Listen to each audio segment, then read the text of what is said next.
Hello, everyone, and welcome to Eating Disorders, Truths, and Triggers. And my name is Christine Conti, and I am joined by the amazing Carly Taylor. And it is time to examine our words. Now, for many of us who are familiar with eating disorders, or you have perhaps taken our eating disorders, what Fit Pros Need to Know course, or you have taken any of our eating disorder workshops, today we're going to take a little deeper dive into the power of words. And I'm going to go ahead right now and share my screen with you so we can get started about words matter. And let's talk about truths and triggers. Now, before we start, just a little bit, I want Carly Taylor to talk just a little bit about yourself and also tell us the most important reason why you are here. I think the only reason that I'm here today is because I am the survivor of an eating disorder, actually of 3 eating disorders, if you want to get really specific. I'm a survivor of anorexia, of binge eating disorder, and of exercise bulimia. So I am super passionate about this topic, about spreading awareness and bringing people's attention to the little things that every single person can do, whether you're in the fitness industry or not, to help prevent people from experiencing some of the things that I know I have experienced in my eating disorder journey. So my education, my fitness world experience, all of it, to be honest, is kind of irrelevant today, because today is all about the things that we say. Beautiful. I'm going to piggyback on you, Carly, and say that as well, as someone that has been in the fitness industry and has worked in business and in education and, presenting and writing, that above all and across any board, whether you are a man or a woman or whatever ethnicity or age, that the most important thing today is that we think about our words, and that I myself am also an eating disorder survivor. And I say it's a warrior because when you go through eating disorders, like Carly, I have not just suffered from one. Usually it is a combination of so many different eating disorders that, kind of play on each other. Sometimes it's one more than the other. And it's up to us to start that dialogue, and not just start any dialogue, but be aware of the dialogue and the words that we're saying to one another. So again, today we are coming to you as survivors, as warriors, as people who have a lot of background and experience in the fitness industry and beyond, but we want to open this dialogue for everyone. And with that said, Carly, you look great. Oh. So we're going to give you access to a short film that was written, produced, directed, and acted in by Justin Andrew Davis. Justin is an eating disorder survivor. He is a guy. He is a straight male. He is someone who is in the public eye, and he was super brave in bringing his story out in a film. So we're going to allow you to see that film. And I just wanted to give you a little bit of an overview now. The title is You Look Great, which is something that Christine and I will talk about in a little while, but it's something that you don't think about saying. You just say it, right? You see someone you haven't seen in a while and you say, you look great. But we don't really take the time to consider what impact that might have. And I'm just kind of going to leave that there for now. The movie that Justin created almost treats an eating disorder as a person. It becomes the person that is the most important part of an eating disorder survivor's life. And that might seem a little bit extreme, and it might seem hard to comprehend. But when you watch that movie, keep that in the back of your mind, that the relationship with our eating disorder can become the most important relationship in our lives. I love that you said that. And I also want to clarify that when you watch this, and the first time I saw this film, you have to remember that this eating disorder is going to show up in a physical representation. So just take this in mind of, is that person really there, or is that person a made up version of what is going on? And it is very powerful, and it will really make you step back and realize the many facets of someone's life that's affected by an eating disorder. It's not just a meal when you sit down or prep. It's not just around food. It's not just around, a gym. It is around every second of every day, and it impacts every one of your decisions.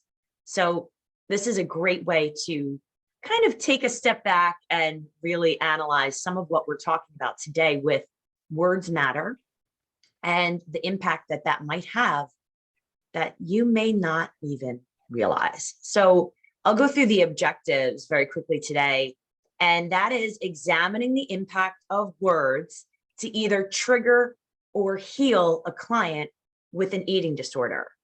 And Carly, will you explain what does it mean to trigger? I think a lot of us use trigger a little bit too much, right? So there's a difference between being annoyed and being triggered. Being annoyed is like, really? But being triggered is an all-encompassing emotional, sometimes physical response that we can't control. So a trigger is something that brings out maybe something that happened in the past, maybe an experience that traumatized us, and it brings that to the surface. It becomes overwhelming. And again, it's not something that we can control. Whereas, someone cuts you off on the road when you're driving down the highway, that's annoying. But some people will say, oh, well, that triggered me to be angry. Perhaps if you had been in a car accident 20 years ago, someone cut you off and it was a life-altering experience, that scenario might be triggered. But in an everyday experience, if they cut you off on the way to yoga, it's not a trigger, it's just annoying. I would say too that many times think of a trigger as something that causes you to take action. And, like Carly said about feeling a certain way. Yes, you could be triggered to feel a certain way, but many times with eating disorders, the words that someone says will cause them to act, not just feel, but then take action on, their eating or their behaviors. And that's really important. So what we're going to do is recognize appropriate communication methods to improve a client trainer relationship we're going to look at, but let's substitute client trainer with parent to child, friend to friend, sibling to, this could be anything. And while we will talk a little bit about the fitness relationship, do keep your mind open to anyone with eating disorders, because this is all encompassing. As we said, eating disorders don't discriminate. The last one is identify most common types, signs, and symptoms of eating disorders, which again, we have courses out there that are basic understanding certain disorders and their symptoms and, how to, recognize those. Today, we're not going to take a deep dive into that. We're going to do a little superficial overview, but we still want you to be aware. And that is our purpose. So Carly, let's start here. Which one of these people has an eating disorder? It's quite possible that every single one of them does. And I think that's the common misconception. If you were to look at this through an uneducated lens, you might say that the man on the far side with the Diet Coke in the background, he probably has compulsive overeating disorder because he appears to be overweight. He's got Diet Coke though, Carly. Oh yeah. But there's so many things in these pictures that can be stereotyped, that could be assumed, right? And I think that's one of the most important things that we want to get across, that just because you look at someone and they look to be quote unquote normal, doesn't necessarily mean that they have a healthy relationship with food, with fitness, and with their bodies. And I also want people to start to really think about that word normal and what normal means, what normal is. Sometime in the 70s, there was a creation in the medical community of what the normal human body looked like, both male and female. And what they did was they took measurements of a sample of people. They took height and weight and circumference measurements, put them into a formula, and came up with the average. And about 10 years later, someone decided, this isn't really average, is it? And they took a poll of over 10,000 people, and guess how many, Christine, guess how many fit into the measurements of what we decided as a nation was normal. I mean, what's normal should be like 50%, right? But yeah, but how does that happen? How does that happen? It's the average, right? So if you would say that if there's 10 people and you take all of their weights and you add them up and then divide by 10 and you come up with the average, does any one of those people actually weigh that number? Probably not. But we really want to simplify things, right? So we try to think of the average, and then the average is normal. But is it? It's kind of eye-opening and kind of like, wow. So all of these things that we've been taught and raised to believe are true, who's to say that that guy on the side with the Diet Coke is overweight? And who's to say that the guy in the middle is in good shape? Everything's relevant and everything's subjective, right? There's such a power in our perceptions, like you said, and what, we talk about social media a lot and what our culture creates for us. What kind of lens are we looking through? And based upon our lens, that really, kind of brings about what we're going to say. And everything is related. And I think this is a powerful kind of wake up call for all of us. And I understand some of the things we talk about today. You may say to yourself, well, aren't people just being too overly sensitive? Isn't it? And I want you to think of, like, is that really what it is? Or is there something that we all could be doing a little bit better and being a little bit more conscious about? So let's open the dialogue. We're going to do it. We're ready. And this is what it's about. Words matter. So before we get into, kind of picking apart the diction, we're going to go back and forth and talk about, just real quick, the most common eating disorders that we normally see. Carly, you're up.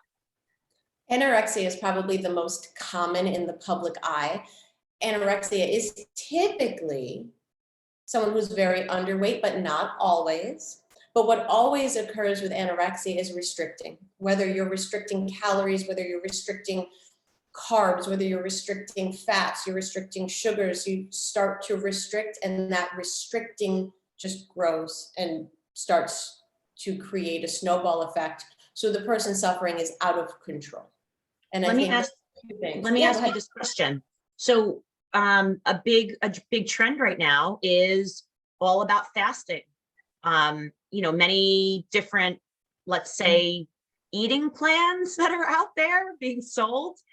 Talk about eating within certain amount of hours, or, only eat this and then only eat this later. Is that a form of anorexia?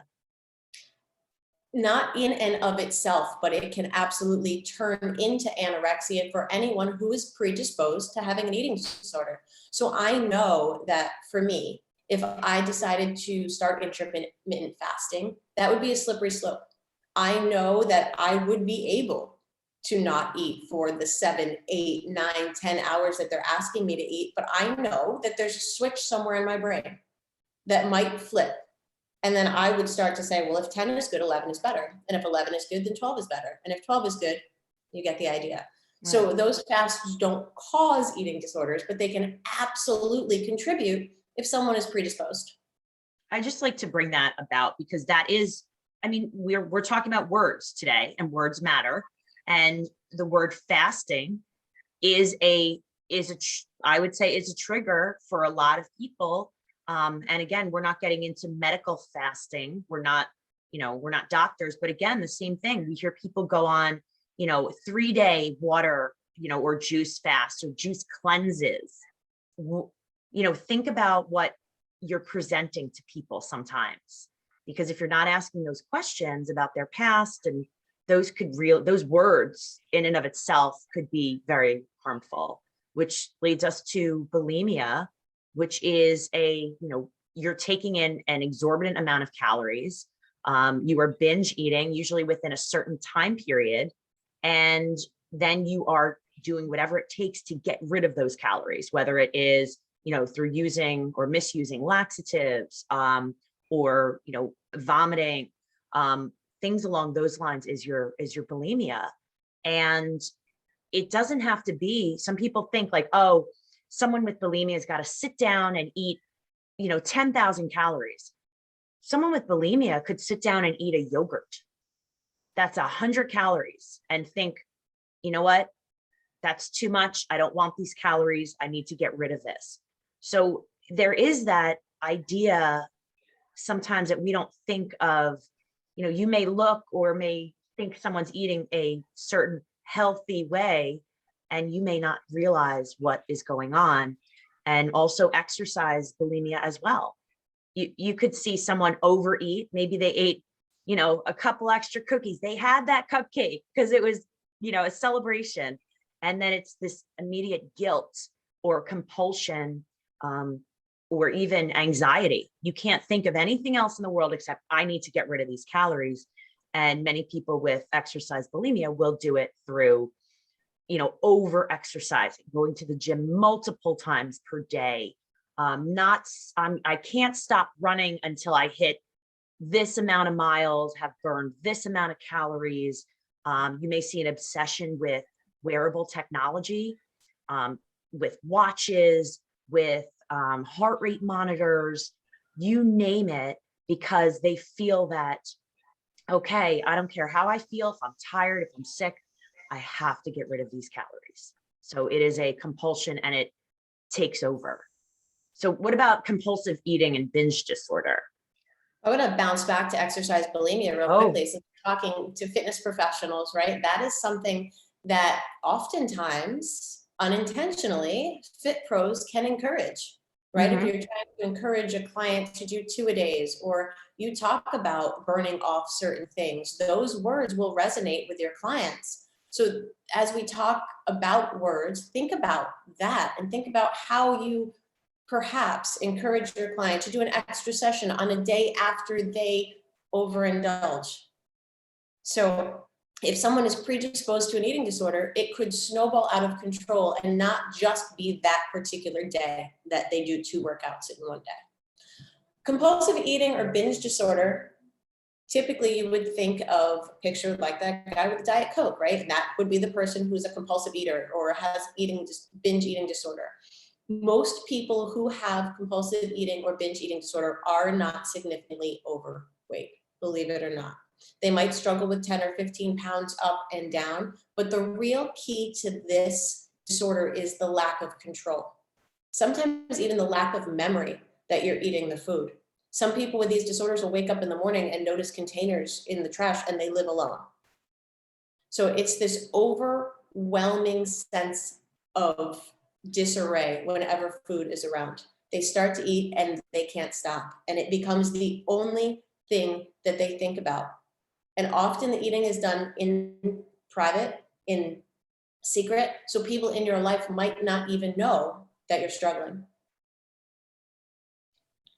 The other part that I think is fascinating that we need to talk about, and when we talk about words matter, this is a big concept right now. It is the hot topic, and it's orthorexia. And I don't know about you, Carly, but I talk to people at least a few times a week who have no idea what orthorexia is when I bring this up. And we've got to educate people about overwhelming obsession with eating healthy. Now, you know what? Yes, you're right. Fruits and vegetables, drinking your water, eating a great diet with lots of nutrients and minerals, that is fantastic. That is not what we're talking about. What we're talking about with orthorexia is you have an obsession with, my food can only be whole grain. I can't touch anything else. It's got to be, you know, whole food this. And I don't trust anyone else touching my food. And everything has to be all natural, and on and on and on. And while, yes, I would love to grow my own food, I would love to eat, and be able to know every single thing that goes into my food. I would, and it would be fantastic. But I also don't spend my entire day planning every single piece of my meal. How much am I going to eat? How many forkfuls of this is, where did this fruit come from? Please don't touch this with this. I don't bring my own food to a restaurant, or, I will eat food prepared by someone else. And orthorexia is this obsession. And while you may see people in the fitness industry preparing for bodybuilding events, or, there may be extreme athletes. I've done endurance racing myself, where certain foods, they're actually better for your body, for digestion. They work better, but it is not something that is practiced every single day, all day. And orthorexia, unfortunately, I'm going to have Carly add to this, is just being really, I would say, in right in your face every day, whether it's commercials or social media. And it is a big problem. Yeah, and just like we've been discussing with these other eating disorders, ways that the fitness industry can contribute to these issues. There are those meal plans and those programs out there right now that give you certain color dishes that are certain sizes, that you have to put all of this type of food, all of your vegetables in this dish, all of your proteins in this dish, your carbs in this dish, and that's all you can eat. And when that starts to be the most important thing in your life, when you can't go out for a celebratory meal with your friends, when you can't go to a restaurant, when you can't stop and grab food somewhere when you're in a hurry because it's not the right food in the right color container and the right amount that was measured and weighed and cooked by you, that is where the line is crossed to becoming an eating disorder. And oftentimes we just consider this something that has to do with weight loss, right? So someone wants to lose weight and they just become a little bit obsessed. There's a blog that you can go check out called Orthorexia Bites, from a man named Jason Wood, who's an orthorexia survivor. And his struggle began because his father died of colon cancer.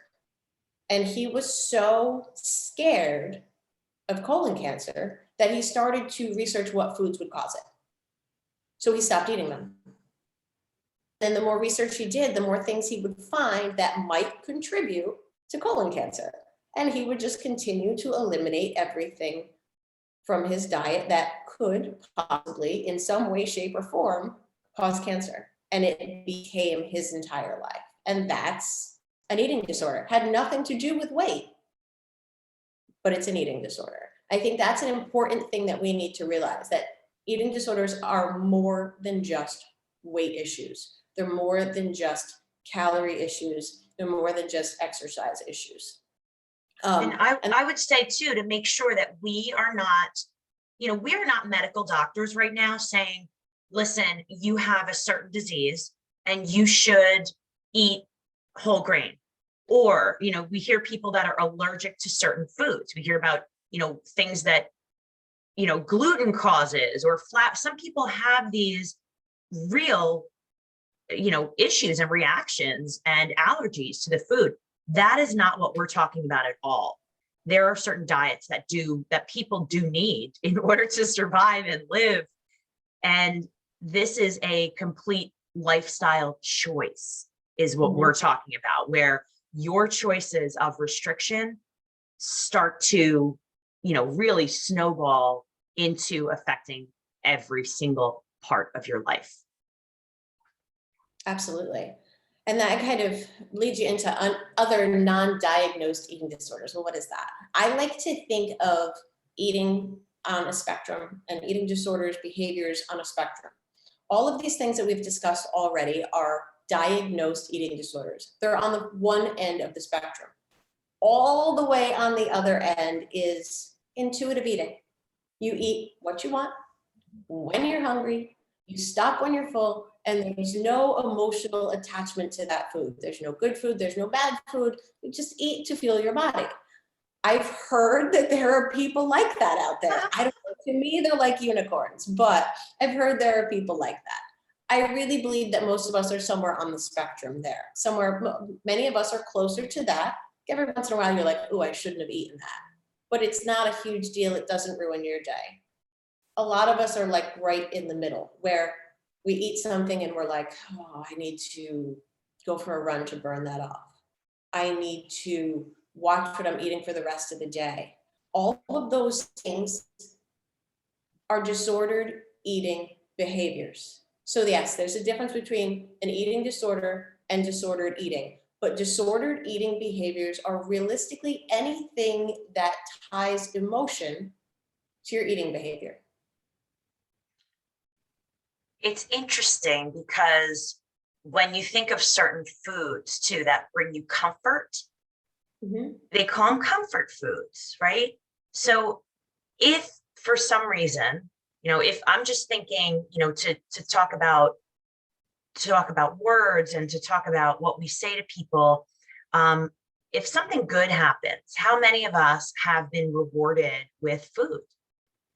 And you go out to, I always remember as a child, you would have a dance recital or a music concert, and it was, or a good report card, and it was, okay, we can go out to dinner, or you're getting ice cream because of this, and there are some positive things, but as you get older, when you add on to that of, what else is that positive emotion that could be, that could develop into an eating disorder, if not really thought of in that logical way. So really interesting. So Carly, talk about sticks and stones, because as a child, I always loved this. You would say, adults would say to children, sticks and stones will break your bones, but words will never hurt you. And this couldn't be farther from the truth when we sit back, as whether you are in the fitness industry and you have an eating disorder or anything. What is going on with the words that's different? I think words are so much more powerful than we give them credit for, because there's a difference between intention and impact. And that is something that we've been learning over and over and over again in recent years and recent months. But there is a difference, I'll say it again, between intention and impact.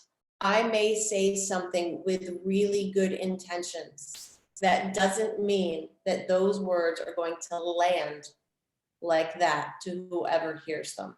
The impact that my words have is not something that I can know. I can't know how my words will land. So that being said, I have to be a little bit more choosy when I pick the words that I use. So try to find words that have less connotations, less possibility to be offensive, to be harmful. And I think we need to really erase that thought that it's just a word. I want to jump in for a second, because there are, and I am going to use some examples right now. But when we talk about words, there are things out there right now called, like, let's say 10-day fix, 21-day fix, Like, in what the are you industry. fixing? Yeah. What comes to mind when you hear that? Because what am I fixing in 21 days? And there's another one. that I want to share with you, and I want to get your thoughts on this. And I don't think we've talked about this one before. And again, I'm here to ruffle feathers. We are here to talk about the truth. When I hear the word beach body, and then I hear the word on demand, something just does not sit right. So you can get a beach body on demand. Now, I get it. I get the marketing. I get the branding. But let's take a step back. For someone who is sensitive, who has been through eating disorders, tell me why you may think that does not work. There's so many reasons. But just saying that I can get a beach body on demand, first of all, you're telling me that I don't have a beach body right now. So second of all, you're telling me that it's something that's very easy to do to attain this image of what this program has created to be a beach body.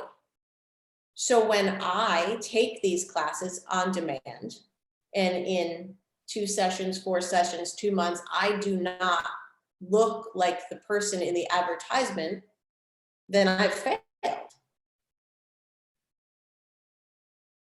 But I still keep going back to, if you have a body and you go to the beach, then you have a beach body.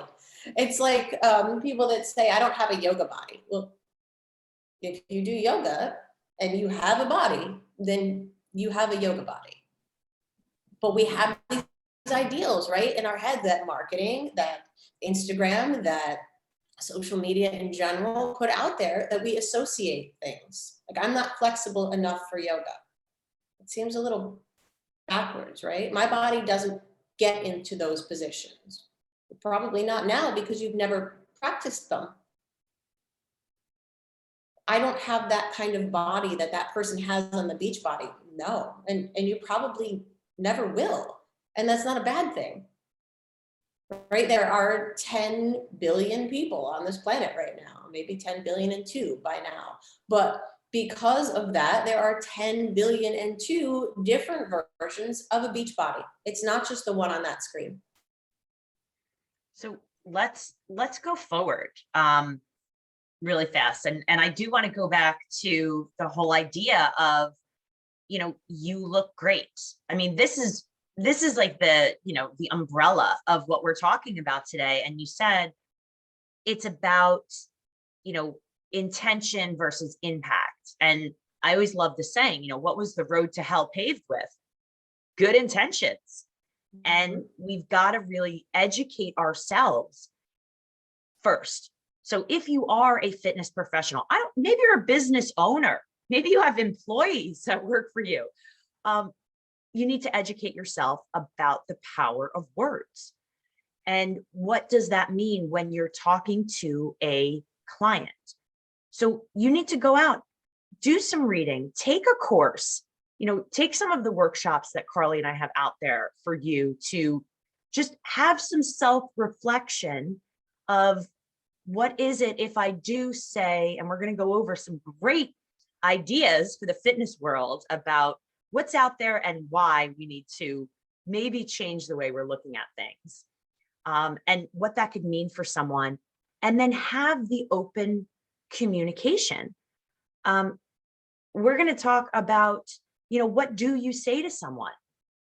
Are you, do you need to be a little bit more sensitive? Are other people overly sensitive? Well, why don't you ask them?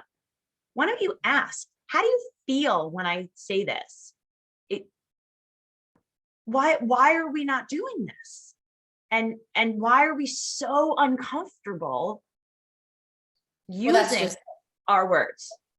That's exactly it. It's an uncomfortable conversation. It's a conversation that might make someone have to adjust things that they've been doing their entire life. And that's uncomfortable, right? If I were to ask you, Christine, how does it make you feel when I say this? And you say, it really doesn't make me feel good. So then I have a choice, and I have to make a choice. I have to make the choice to either change the way that I behave or continue to make you feel not so good. If I don't ask you, I can assume that what I'm saying makes you feel good and go on with my kind of naive life, right?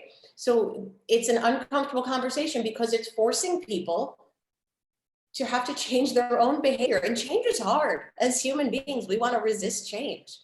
But it's really time, especially for us in the fitness industry, because we're supposed to be promoting health and wellness. And health and wellness is not just about how your body looks.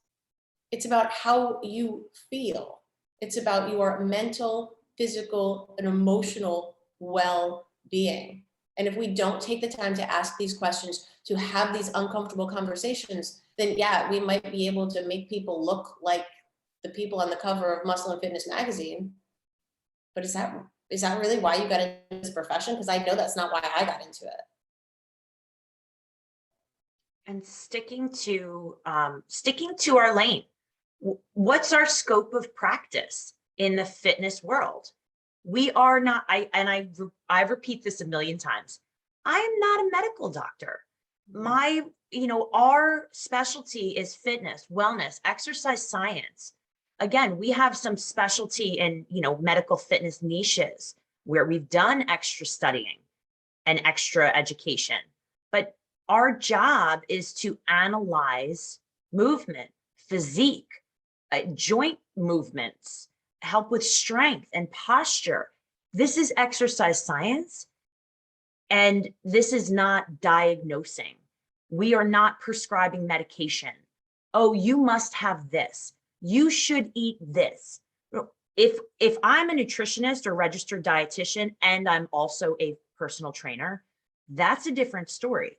But if I don't carry those letters behind my name, it is not for you to use those words with someone else. Should you, again, promote eating vegetables and fruits and drinking water? Absolutely. That is universally proven. But should I say only eat one apple for breakfast?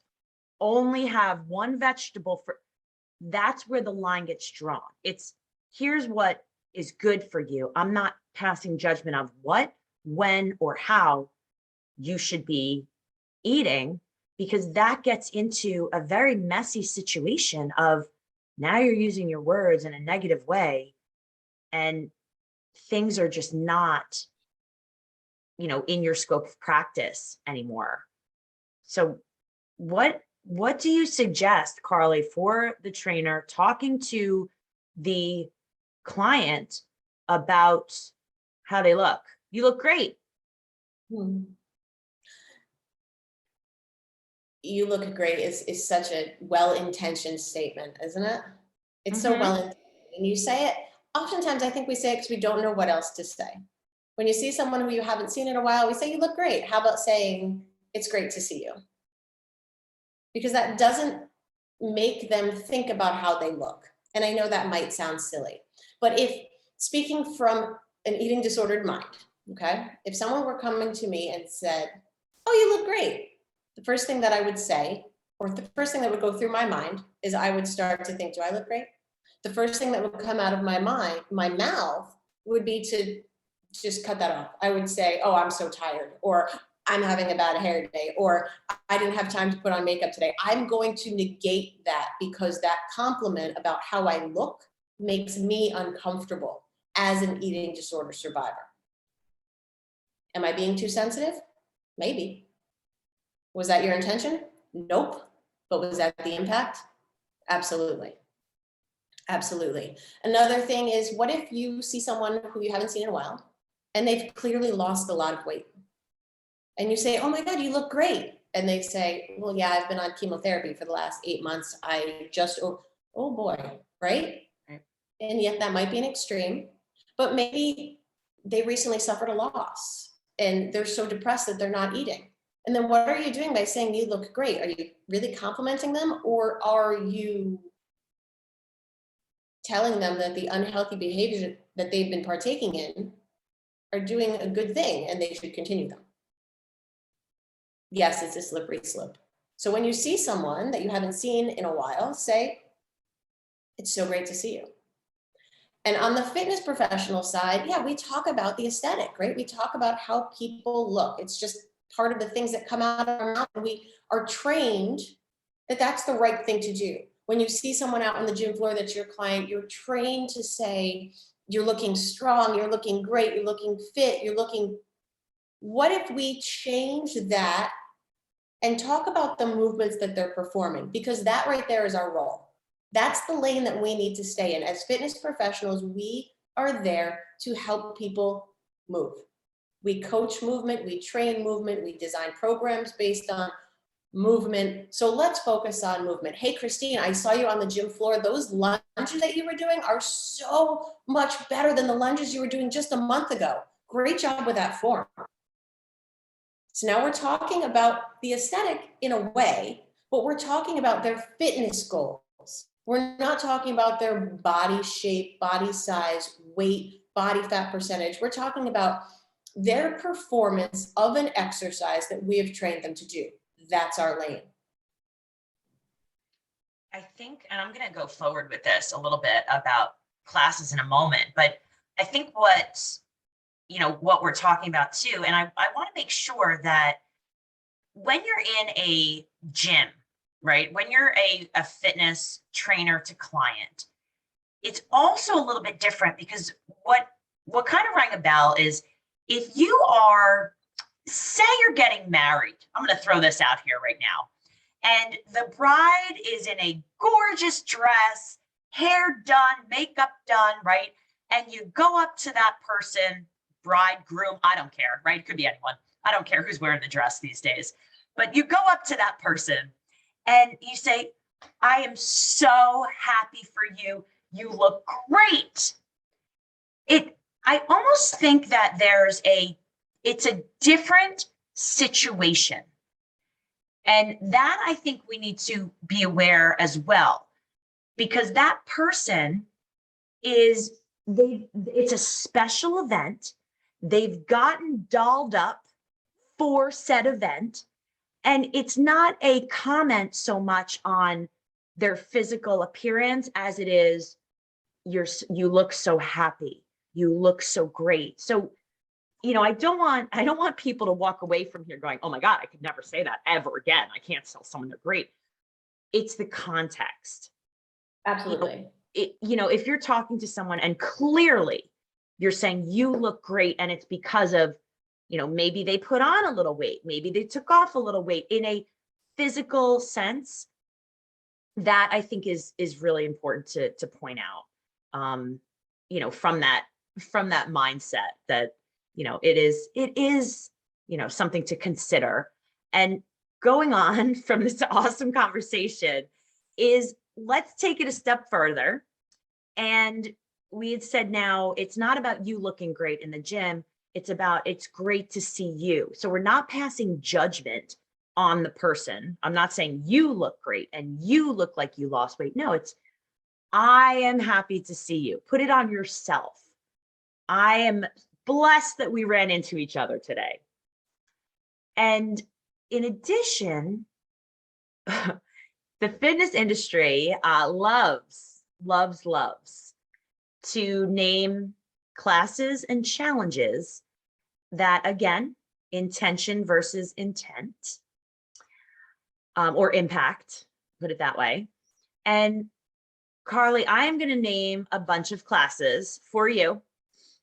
These classes are real classes. So for those of you that are listening right now, if you go and you Google these, they come up. People are teaching these. In addition to, turkey burns and bikini bodies and six-pack abs, I have wishful shrinking, fat to fab, dump the rump, polished and perfect, calorie blaster, the body you desire. Is there anything that you saw wrong with those great names that I just came up with for catchy marketing? Where should I start? Um, let's start with negating. Turkey burn, dump the rump, calorie blaster. All of those things suggest that we need to negate calories that we took in or get rid of a part of our body. So it just brings a negative connotation to it. A turkey trot, I'm cool with that because you're running because you want to get to the turkey at the table. Maybe you're running because you're a turkey and it's Thanksgiving and you need to get the hell out of there. I don't know. But turkey trot isn't necessarily negative. Turkey burn insinuates that you need to burn off the turkey. 6-pack abs. Well, you know what? The 6-pack or the 8-pack or the 3-pack or the 4-pack, those are striations in a muscle that you have absolutely no control over what's underneath there. Everybody is different. So to say that the goal of fitness is to have a 6-pack, regardless of how much we restrict and how much we work out, only about 24% of us actually have 6. So 6-pack ab creates an unreachable goal for a lot of people, which just sets us up for failure. Bikini body, same thing as beach body, right? If you own a bikini and you have a body, then therefore you have a bikini body. I think I hit all of them, but maybe I missed one or two. Oh, the body you desire. The body you desire, again, is implying that you don't currently have the body that you desire, and you need to do something to change it. Going back to 21-day fix, you need to fix it because it is broken. It is not polished and perfect. It's not perfect, so you need to polish it. Well, what is perfect? In the fitness industry, right, we talk about movement. You can have a perfect movement for your body, 100%. But to have a perfect shape or a perfect aesthetic look to a posture or a movement, I think is something that needs to be addressed since we're here, right? So in a fitness class, if you are a group X instructor or a personal trainer, you need to get rid of that belief in your head that everyone needs to look the same in a squat. Everyone needs to look the same in a chair pose in yoga.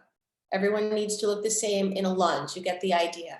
Because there are 10 billion people, there are 10 billion perfect versions of each and every one of those movements. So if their anatomy is moving in the way that it's supposed to be moving, if they are performing the functions, the movements according to your cues, it is a perfect squat, it is a perfect lunge. It might not look like it does on Instagram because their body is different. And I think all of these words that we use when we create our classes comes from our own misconception and our own attachment to the fact that we think our clients and students need to look a certain way. I love the whole idea of, polished and perfect shape, and, the body you desire. It's, what is it, the body we desire, or is it the comfort in our minds that we can accept ourselves that we desire? Because someone recovering from an eating disorder, again, I'm going to speak from personal experience and also from experience with working with so many people with eating disorders, is that it's not always that you need to get your body stabilized, whatever that means. It's that you need to get your mind to the right place where you can have a good relationship with eating. You can have a good relationship with the amount of exercise you do. You can have a good relationship with your own body. And that you say, this is my body, this is my stomach, these are my legs, I accept this, I own it, this is me. And, when you think of why do people go to plastic surgeons? And there was a television show on for years called Nip Tuck. And the doctor at the desk came, started every show. He was at a desk and a client came in and he asked them one question. And the question was, tell me what you don't like about yourself. That was the start of every show. And when we think about our words and think about why people get plastic surgery, why people suffer from many different eating disorders. It's because we truly believe, the words in our head, the way we speak to ourselves, the words matter in our self dialogue. And we are not helping this in the fitness industry by coming up with challenges now to piggyback off of this idea of classes. I mean, one of the very popular shows was called The Biggest Loser on television for years. And this influenced the fitness industry in many ways, because now all of these fitness studios and gyms were having Biggest Loser competitions. And while it sounds like in theory this would be positive, people are now putting a lot of pressure on themselves. If you look at that top picture, win up to $500, win up to whatever it was. Now we're getting people engaging in disordered eating. People with pre-existing eating disorders and predisposed are like off the rails at this point. And we're still not realizing, and I know it is happening a little bit. I have seen some positive movement, but I still see, all right, weight loss challenge, get summer ready, most body fat loss. Like, what do we do, Carly? Because this is still happening. Yeah, how about a couch to 5K? That's a great challenge. Let's start from not running to running a 5K as a group. Something like that. Pick an event that you want people to do. Maybe it's a mile walk. Maybe it's, 1 foot to 1 mile, something like that, getting people active. But we give people this extrinsic motivations, money, or some kind of reward to lose weight. They do whatever they have to do to get there. So they do it with unhealthy behaviors, and then we reward it. So if we're rewarding this unhealthy behavior, they're going to continue this unhealthy behavior. And we're supposed to be helping people get healthy and well.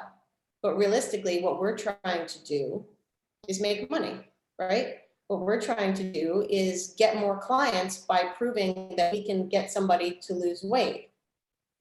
But we're not telling people all the crazy things that they had to do to get there. We're just saying, this is my client. He lost 100 pounds in 6 months. Isn't this great? You can do this too.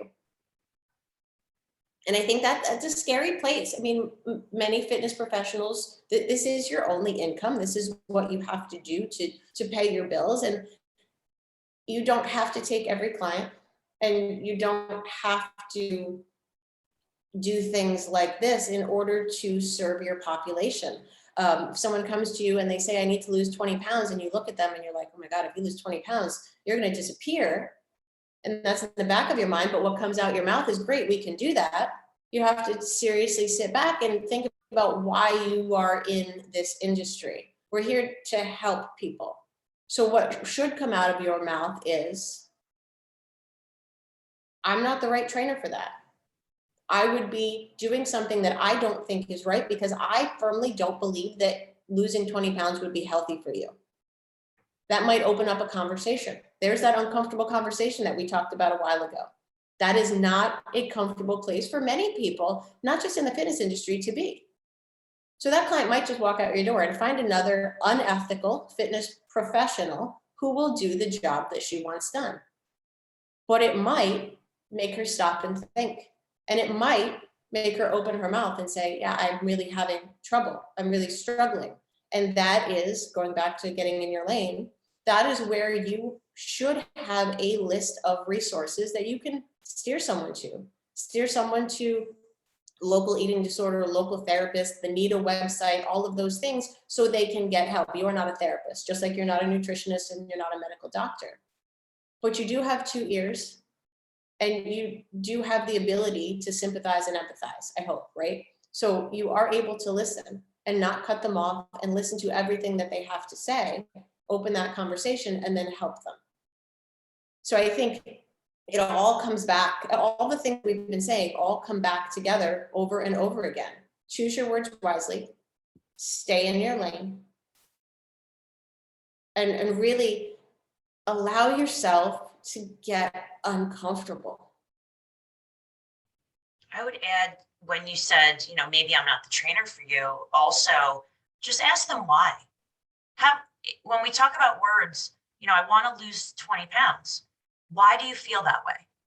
Mhm. There's nothing wrong with saying that. I'm not acting as a psychologist by asking you, why do you feel that way? These are questions you should be having, or conversations you should be having with clients. Absolutely. I feel really, if someone says to you, I feel really fat, or why are you feeling this way? What's going on? These are conversations that could lead to, peeling back the onion to getting to what's really going on. Because listen, when someone comes in and says, I need to lose 10 pounds, well, why? It's like, oh, well, I don't fit in my jeans. All right, well, why? What's going on? Well, I'm eating too much, and why? Keep going into that why. Usually it's not until the sixth why where it's well, I can't fit into my jeans anymore. Those are the jeans that, my husband used to find really attractive on me, and I feel like I'm getting older, and blah, blah, blah, blah, blah, on and on and on. And those are the things where, with disordered eating, we can start to just get a little heads up. And as a fitness professional, most of the time, you're the one that can identify some of this. You're the one that can open the dialogue, maybe not a family member or a spouse, certainly not maybe their boss at work, or someone is going to be commenting on their physical appearance. It's you. That's the person, and you have the key to help. So if we could, let's go over this again. You haven't seen a friend or client in a long time. What do you say? What do we not say? You look great. Okay, I think that we've sufficiently gotten this point across for everyone, that this is not about, again, as a trainer, as a friend, this is not about you passing judgment on what they look like. And again, as Carly said, oh, wow, you lost all this weight. Well, what, was it something that was positive? I have a lot of friends who've been through terrible divorces, men, women, and they've lost a ton of weight because of stress, because of, being upset, depression. That not a positive experience for them. I would not wish that on my worst nightmare, or worst enemy. But what do you suggest, Carly? Best practice? When you see someone you haven't seen in a while, it's so great to see you.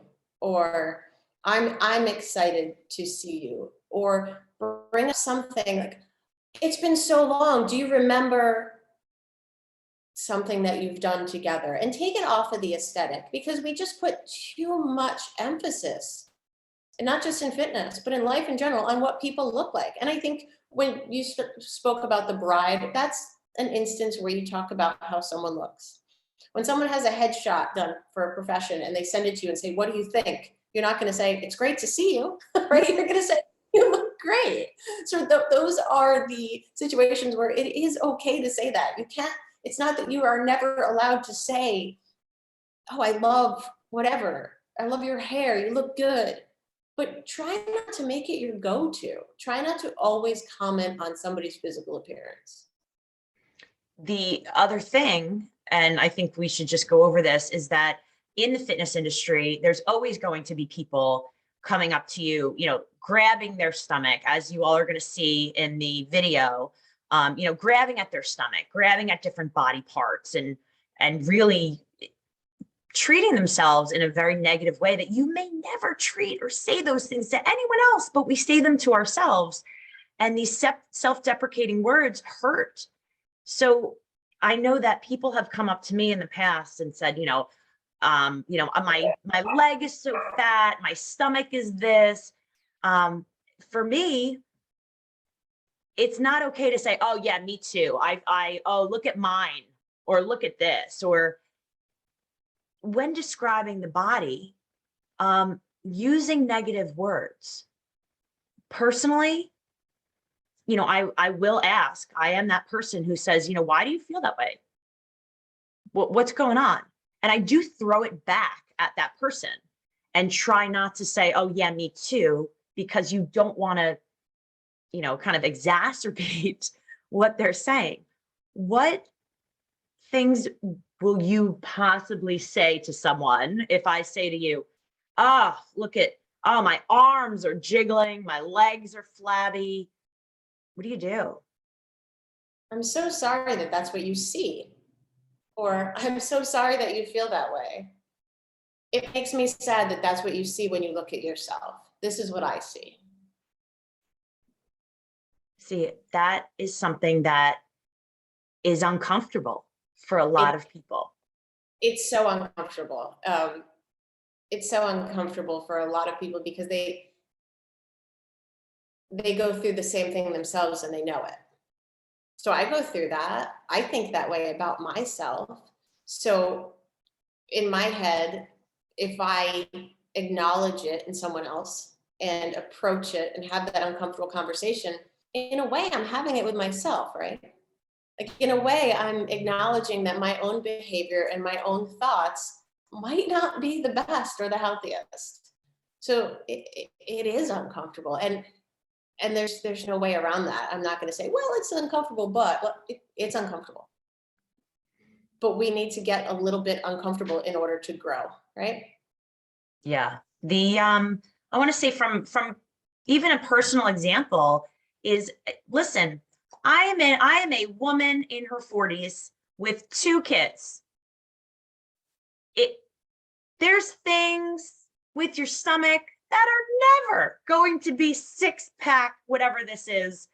And as as a fitness professional, women, men, doesn't matter, will come up and grab and, and with many women who've had multiple kids, listen, this is your body.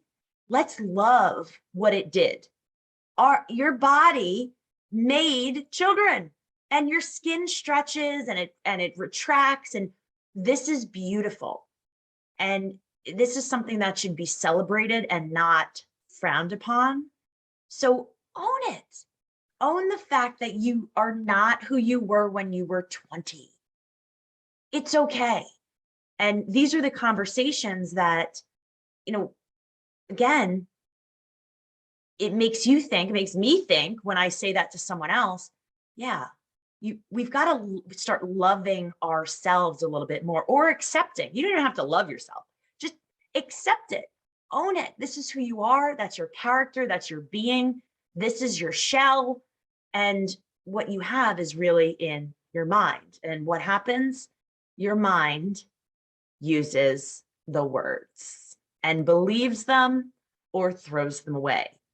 So with triggers that we talked about before, we had, you look great, you lost weight, you look fantastic in those jeans, which there's a time and a place, right? Like we said with the bride, that outfit makes you look skinny. Oh my gosh.